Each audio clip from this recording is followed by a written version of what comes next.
Congratulations, Mr. and Mrs. Slover. This is John from Lakeshore V Center. I'm going to be walking around today to show you some of the basics on your new Cyclone toy hauler. So we're going to start in front here, up in this front compartment, where you've got your battery disconnect switches. Those two red switches are your battery disconnect. They need to be turned to green just like they are right there. That's your reserve for your hydraulic and your new deep cycle battery. That's your inverter. There's a plug on top of the inverter, which can also be reset, which is a ground fault plug. Generator is located down here. To turn on your power front jacks, simply push both arrow keys at the same time, and you notice that'll illuminate. Then all you do is use the up and down arrow control keys or the auto level to auto level that. We've got a propane tank on either side of the camper here. Righty-tighty shuts off the tank. Lefty-loosey will open up the tank. Our docking center, which is located right here. The positioning of the valves determines the functionality. If you want to, for dry water camping, you'll position the valves up and down, crossways, and then with this valve down, that simply means you're drawing off the tank, okay? If you're winterizing the camper, these valves are going to be in a horizontal position.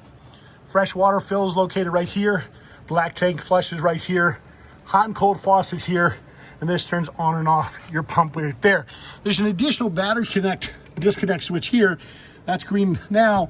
That is simply for your solar panels from up above. A light, your electrical adapter and sewer hose that come with it.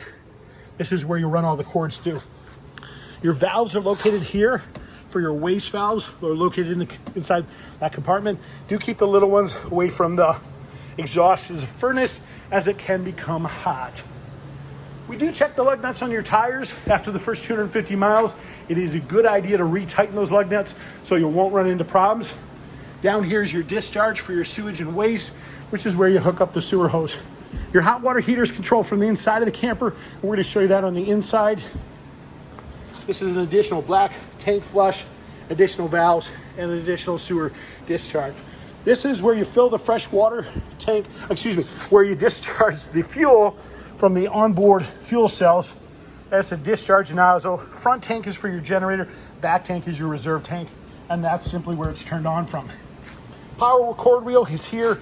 You do want to guide that in by hand. Power switch on the right hand side. Your ladder is right there. You simply pull the pins, rated at 250 pounds.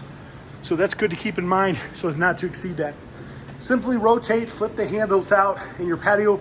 If it goes down to horizontal position, that's patio position for you. If it goes down to the ground, that's how you'll load and unload items.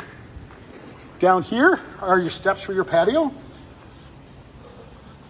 Let's walk inside here. I want to show you a couple more things on the outside real quick. Down here below, we've got low points for your fresh water system and your spare tire. Up here, we've got a beautiful stove. Simply push these latches and the stove will slide right out. Wonderful pass-through storage here. When you first get to the campground, what's important to note is this switch up here. That's your first slide.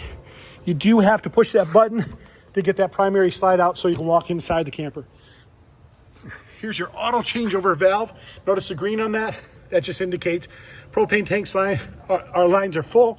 There's a dial. You rotate that on top, and that's going to tell you which direction and what tank the propane draws from. Let's walk to the inside of your new camper.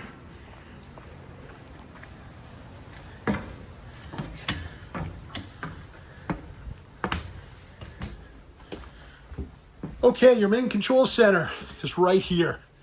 So we're going to turn that on, power button, there we go. You're going to toggle through these various switches. It controls various components like your bed slides, main slide. Those are controlled through here, and there's an app that you can download to your phone that will control those additionally. That's for your solar panel.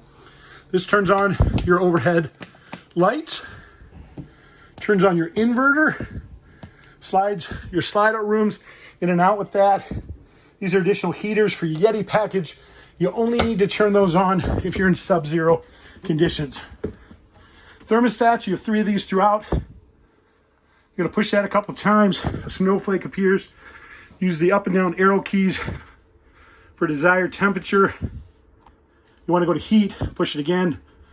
The wavy lines are your heat, and then same thing for the temperature, and then push again to shut it off. Okay, we're gonna walk inside here. See the button in this far right-hand corner? This bed has to be tilted all the way up. Otherwise, this slide out will not come in. Gotta make sure that's tilted up. Additional thermostat control for the bedroom. Ground fault plugs over there in the corner. The SOL above those simply means that they are operated by solar. On your TV up here, see the little green light? That's a power booster for the TV antenna. Let's walk towards the back, you guys.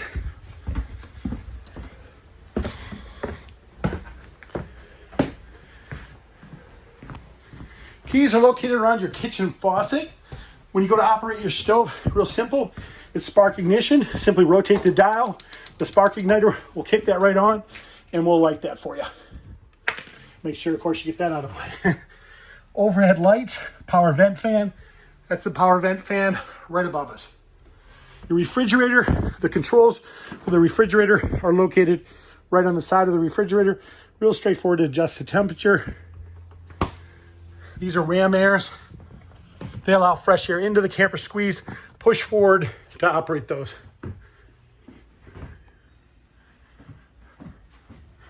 Okay, to operate our beds, this control right here, so operate these up and down. If you want the top bed to come down, you have to pull the pins that are in all four corners to make that happen. This is your overhead light. Additional light controls there for front to back. You have an additional air conditioner with an additional thermostat on the wall right there. Make sure when you go to put the door up, the glass windows are down back here. If they're not, it can potentially pop the panels out with the air pressure. So it's important to have those down when you're closing up the door. You guys, this is just some of the basics on your new Cyclone toy hauler. Please don't hesitate to give us a call. If you've got additional questions, we're here to help you. You can reach me at 231-740-6225. Thank you and have a great day.